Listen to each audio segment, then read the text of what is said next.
As of recording, Ready Player One hasn't hit theaters, but I have high hopes for the film as it's directed by one of my favorites, Steven Spielberg. To honor the man's 40-plus years in the industry, I put together a top 10 list, and it took me at least 5 minutes to make. Welcome to this episode of Schindler's Movie List.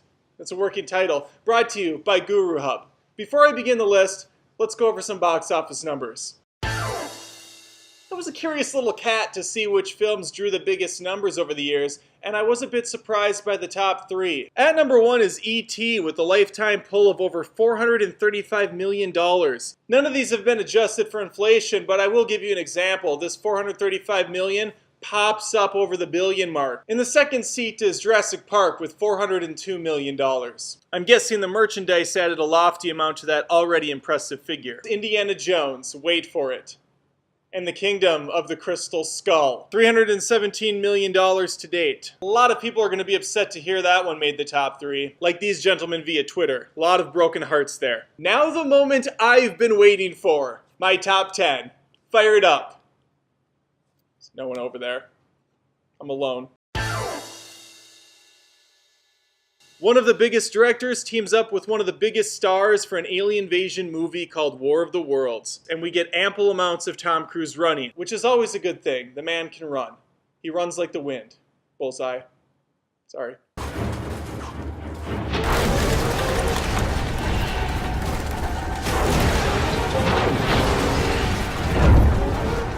Minority Report is another Tom Cruise-Spielberg combo. This one plays out like an awesome action mystery thriller. Gadgets, a cool sci-fi setting, and most importantly, Tom Cruise running. You don't have to run. Everybody runs, Fletch. Catch Me If You Can is a somewhat unconventional film for Spielberg, whose name is pretty synonymous with big blockbusters. Here we focus on the characters and less on the spectacle. Rarely do we see DiCaprio and Hanks miss, and they are on point in this one. You didn't call just to apologize, did you? What do you mean? You have no one else to call. E.T. the Extra-Terrestrial is a lot of different things at once. It's a fun family adventure. It's a somewhat scary thriller. It's a reminder of early 80s pop culture. It's also a tearjerker. One that I phone home every few years.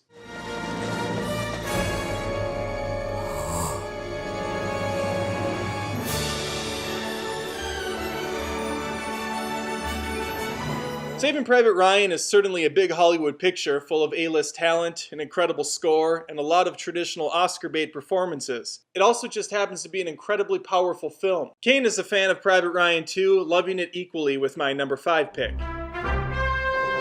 Indiana Jones, The Raiders of the Lost Ark is nostalgia at its finest. The iconic boulder sequence, the Harrison Ford grit and charm, a whip that just won't quit. It's face-melting magic through and through. And Jack puts it at his number 1 spot.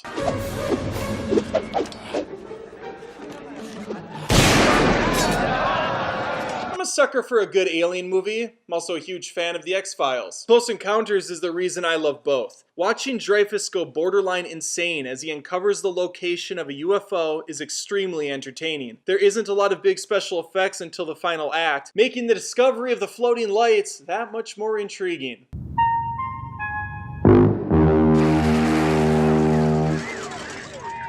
It's very rare that a final film in a trilogy is my favorite. The Last Crusade manages the almost impossible task of being both a great movie on its own and being a perfect send-off to the character. There is no fourth film. It doesn't exist. Sean Connery and Harrison Ford are a dynamic duo as they kick Nazi ass and search for a holy grail. It's a typical Thursday for them. Dad! Oh, Dad! Oh, Dad! What? Head for the fireplace! What do you say about Jaws other than thanks for the nightmares, Spielberg? I remember having a pool as a child, yes, I was a big deal at the time, and getting worried that a shark would somehow manifest itself in the deep end. That's how much Jaws scared the living hell out of me. Noah Spence tips the hat to Jaws too, but he has no love for AI. Plenty of people today hate movies like Jaws, saying they give sharks a bad name. Oh, they give sharks a bad name? Well, you know what I say to that? F*** sharks. They can have the ocean. I don't want it. I don't want any part of their friendship. You're gonna need a bigger boat. Jurassic Park takes all the lessons learned from Jaws, ramps them up. I'm completely blown away by how good the early CG work is on the dinosaurs. The animatronics are top-notch too, and the music by John Williams is as good as it gets. Welcome to Jurassic Park.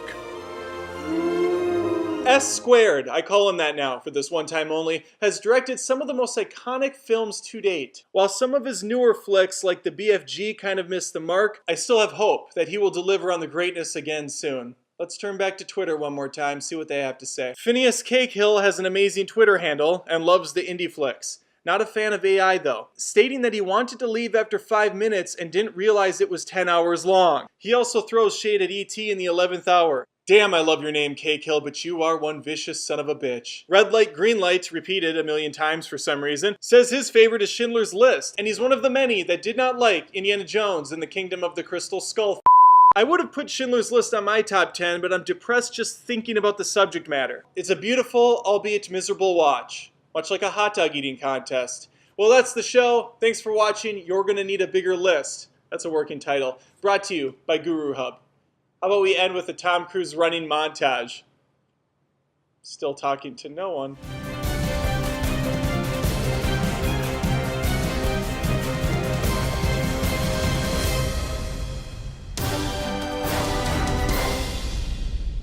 You too can be part of the conversation by joining me on Twitter or Instagram. Watch for my comment and respond with the hashtag GuruHub to possibly be featured in an upcoming episode.